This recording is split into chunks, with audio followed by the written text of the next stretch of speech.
മുഖ്യമന്ത്രി വരുന്നതിന് മുന്നോടിയായി ശരീരത്തിൽ മുഴുവൻ വെള്ള പെയിന്റ് അടിച്ച് വൈറലായ ആ പഞ്ചായത്ത് മെമ്പറാണ് ഇപ്പോൾ നമുക്കൊപ്പമുള്ളത്. ഇദ്ദേഹത്തിൻ്റെ പേര് രഞ്ജിത്ത് എന്നാണ്. കൊല്ലം ജില്ലയിലെ പത്തനാപുരം നിയോജക മണ്ഡലത്തിലെ തലവൂർ ഗ്രാമപഞ്ചായത്തിൻ്റെ 2ാം വാർഡ് അംഗമാണ്.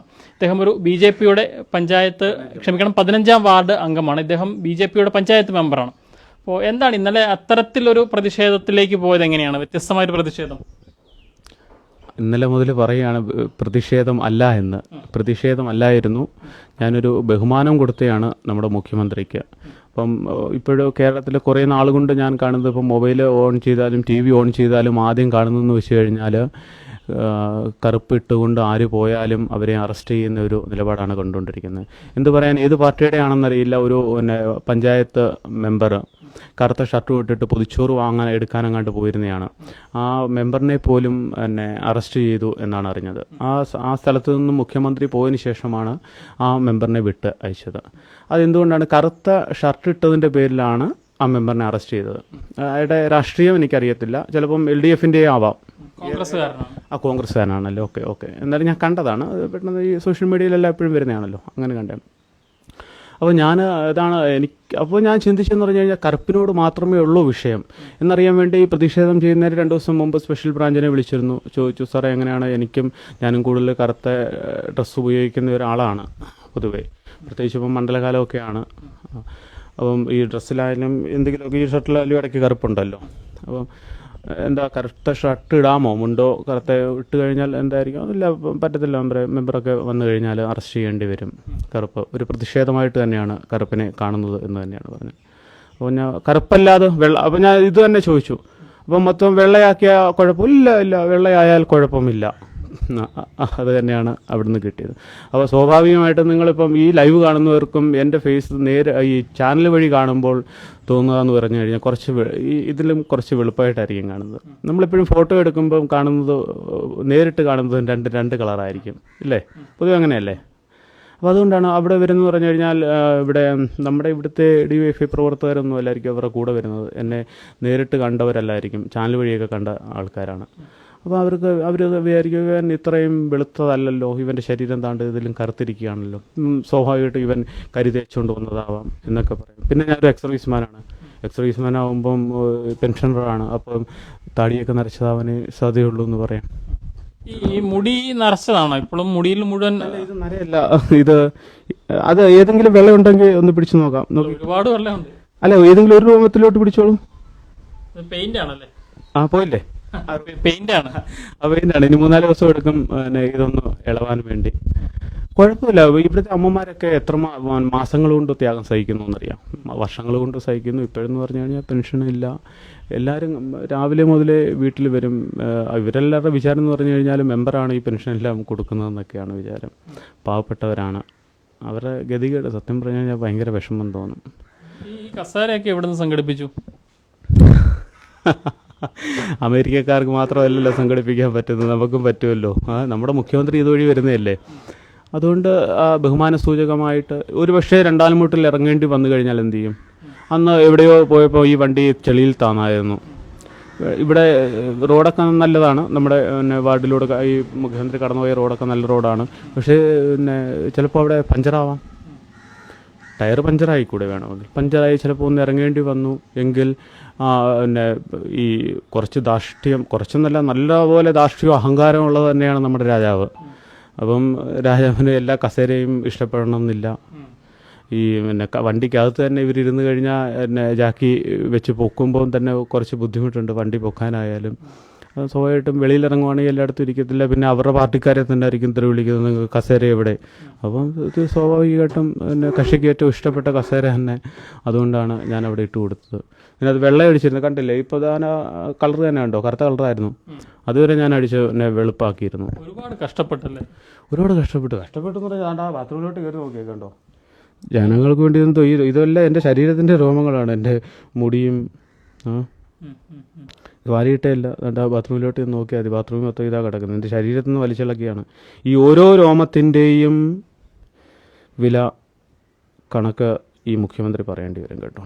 ഈ ഓരോ രോമവും നമ്മുടെ ഈ നാട്ടിലെ ഓരോ മനുഷ്യരുടെയും ഓരോ പാവങ്ങളുടെയും ഇവർ ബുദ്ധിമുട്ടിക്കുന്നുണ്ടല്ലോ, അതിൻ്റെ കണക്കാണ്. ഇതിൻ്റെ എല്ലാം അനുഭവിച്ചേ പോകൂ. ഈ താങ്കളെ അവിടെ നിന്ന് പോലീസ്, താങ്കൾ വെള്ളയടിച്ച് നിന്നിട്ടും താങ്കളെ പോലീസ് ബലം പ്രയോഗിച്ച് ജീപ്പിലേക്ക് കയറ്റി കൊണ്ടുപോകുന്ന കണ്ടു. പിന്നീട് എന്താണ് സംഭവിച്ചത്? എൻ്റെ അതാണ്, ധാർഷ്ട്യമാണ്, ഏകാധിപതിയായിട്ട് പെരുമാറുകയാണ് ഈ മുഖ്യമന്ത്രി. കുറച്ചൊക്കെ ബഹുമാനം ഉണ്ടായിരുന്നു. അതിനു മുമ്പ് ഞാൻ മുഖ്യമന്ത്രി സാറെന്ന് മാത്രമേ അഭിസംബോധന ചെയ്തിട്ടുള്ളൂ. അതിലും വലുതായിട്ട് ഞാൻ രാജാവെന്ന് അഭിസംബോധന ചെയ്തിട്ടുണ്ട്. രാജാവെന്ന് പറഞ്ഞാൽ വലിയ കാര്യമല്ലേ, മുഖ്യമന്ത്രിക്കും അപ്പുറമല്ലേ, രാജാവാകുമ്പോൾ എല്ലാം ആണല്ലോ. രാജാവിനും അപ്പുറമുള്ള ചിന്താഗതിയാണ് കക്ഷിക്ക്. അവരുടെ ഇപ്പം എന്നെ അറസ്റ്റ് ചെയ്തുകൊണ്ട് പോയി. എന്നെ എന്തിനാണ് സത്യം പറയുക, എന്നെയൊക്കെ കേസ് എടുത്തിട്ടുണ്ട്. പക്ഷേ എന്നെ അറസ്റ്റ് ചെയ്യാൻ എന്ത് വകുപ്പിട്ടാണ് അറസ്റ്റ് ചെയ്യാൻ പറ്റും? ഒരു ജനപ്രതിനിധി അവിടെ നിന്ന് ഇതേപോലെ കറുത്ത കളർ ധരിച്ചുകൊണ്ടല്ല ഞാൻ നിന്നത്. ഞാൻ എൻ്റെ ശരീരത്തിൻ്റെ കറുപ്പായ കളർ പോലും ഞാൻ വെളുപ്പാക്കിയതാണ്. ബാക്കി നിങ്ങൾ കണ്ടല്ലേ, ഞാൻ എൻ്റെ അണ്ടർവെയർ പോലും അതിനു വേണ്ടി ഞാൻ പ്രത്യേകം വെള്ള അണ്ടർവെയർ വരെ വാങ്ങിച്ചു. ഇതിൽ കൂടുതൽ എന്ത് ത്യാഗമാണ് ഒരു ജനപ്രതിനിധി സഹിക്കേണ്ടുന്നത്? അമേരിക്കൻ പ്രസിഡന്റോ അല്ലെങ്കിൽ ഇന്ത്യൻ പ്രസിഡന്റോ പ്രധാനമന്ത്രി വന്നാൽ പോലും മുഖ്യമന്ത്രി ഇത്രയും ത്യാഗം സഹിക്കും? അതിനും അപ്പുറമുള്ള ത്യാഗമാണ്. ഇപ്പം ഞാൻ ഇന്നലെ അത് തന്നെയാണ് ചാനൽ വഴി ആയാലും അവിടെ നിന്ന് പോലീസുകാരുടെ അടുത്ത് ഇത് തന്നെയല്ലേ ചോദിച്ചത്. ഇപ്പം നമ്മുടെ പ്രധാനമന്ത്രി കേരളത്തിലേക്ക് വരുന്നു. അപ്പോൾ പ്രധാനമന്ത്രി പറയുകയാണ് ആരും ഇന്ന കളർ ഇടരുത്, ഇന്ന കളറേ ഉപയോഗിക്കാവൂ. അതൊക്കെ ശരിയാണോ? നമ്മുടെ ഭരണഘടന അനുസരിച്ച് ഒരു ജനാധിപത്യ രാജ്യമല്ലേ ഇത്? ഇന്ത്യയിൽ തന്നെയാണ് ഈ കേരളവും. അപ്പോൾ അതാണ്. അപ്പം ഈ പ്രധാനമന്ത്രി നമ്മുടെ നാട്ടിൽ വരുമ്പോൾ, കേരളത്തിൽ വരുമ്പോൾ മുഖ്യമന്ത്രിയെ അറസ്റ്റ് ചെയ്ത് കഴിഞ്ഞാൽ അതിനർത്ഥം എന്താണ് സൂചിപ്പിക്കുക? അതുപോലെ തന്നെയാണ് മുഖ്യമന്ത്രി വരുമ്പോൾ ആ നാട്ടിലെ MLA അറസ്റ്റ് ചെയ്യുക, അല്ലെങ്കിൽ ആ നാട്ടിലെ വാർഡ് മെമ്പറെ അറസ്റ്റ് ചെയ്യുക. മുഖ്യമന്ത്രിയും ജനപ്രതിനിധിയാണ്, ഞാനും ജനപ്രതിനിധിയാണ്, വാർഡ് മെമ്പറും ജനപ്രതിനിധി തന്നെയാണ്.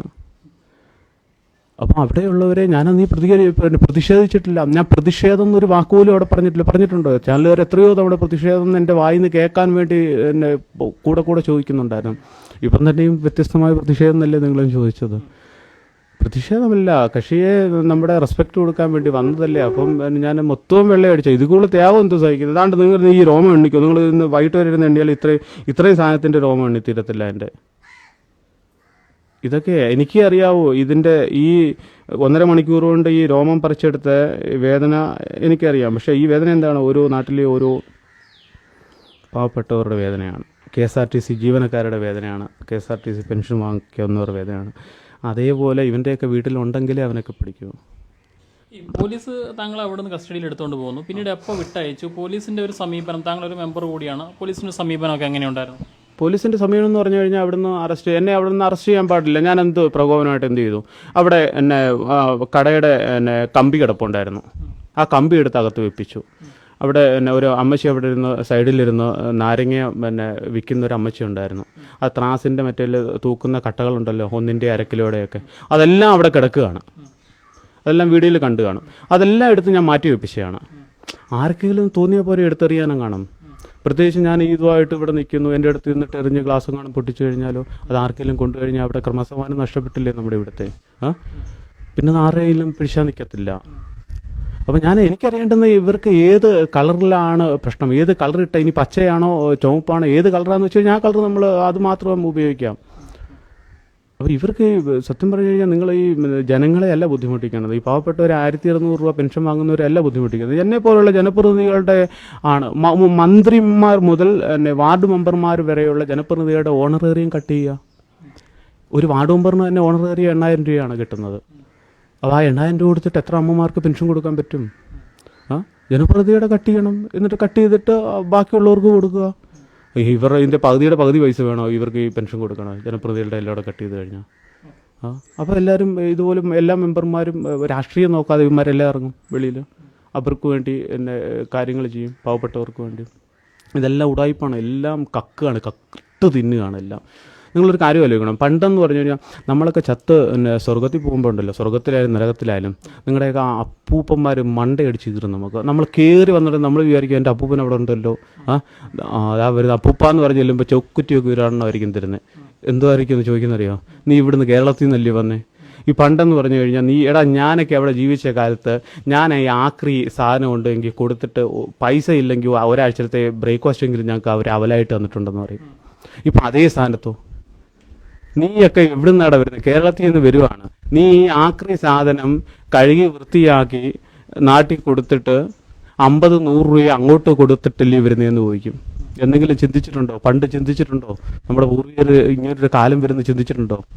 ഇനി നോക്കിക്കോണം, നിങ്ങൾ നോക്കിക്കോണം. ഞാൻ പറയുന്ന 2-3 വർഷത്തിനകം നമ്മൾ കഴിച്ചിട്ട് വിസർജിക്കുന്ന മലത്തിൻ്റെ കരം നമ്മൾ അടയ്ക്കേണ്ടി വരും. ഇപ്പം നമ്മൾ ചിരിക്കുന്നു. ഒരു കോമഡി ആരോ ഇറക്കിയിട്ടുണ്ടായിരുന്നു.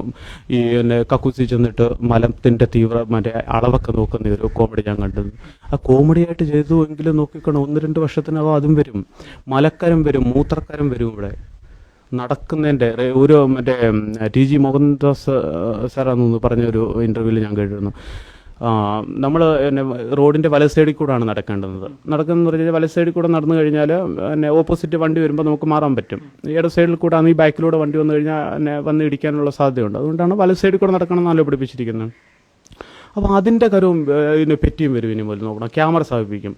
വലത് സൈഡല്ല ഇടത് സൈഡിൽ കൂടെ നടന്നു കഴിഞ്ഞാൽ നിങ്ങൾക്ക് പെറ്റി നമ്മുടെ ഫേസ് ഡിറ്റക്ടർ വെച്ചിട്ട് അതിൻ്റെ ക്യാമറ വഴി നമുക്ക് ആധാറുമായിട്ട് ലിങ്ക് ചെയ്തിട്ട് നമ്മുടെ വീട്ടിൽ പെറ്റി വരും. നീ എന്തിനാടാ ഇടത് സൈഡിൽ? അത് പറഞ്ഞിട്ടുണ്ടല്ലേ സാറേ, ഞാൻ ഈ ഇടത് സൈഡിൽ കടയുണ്ടായിരുന്നു, അതുകൊണ്ട് വലത്തുനിന്ന് ഇടത്തോട്ട് തിരിഞ്ഞൊന്നും പറഞ്ഞിട്ട് കാര്യമില്ല. അതിങ്ങനെ എവിടെയെങ്കിലും ഇടത്തോട്ട് തിരിയാൻ സീബ്ര ലൈൻ എന്തെങ്കിലും കൊടുക്കുക, അതുവഴി കറങ്ങി വരണമായിരുന്നു എന്ന് പറയും. പുതിയ ഐഡിയകളൊന്നും പറഞ്ഞു കൊടുക്കണ്ട.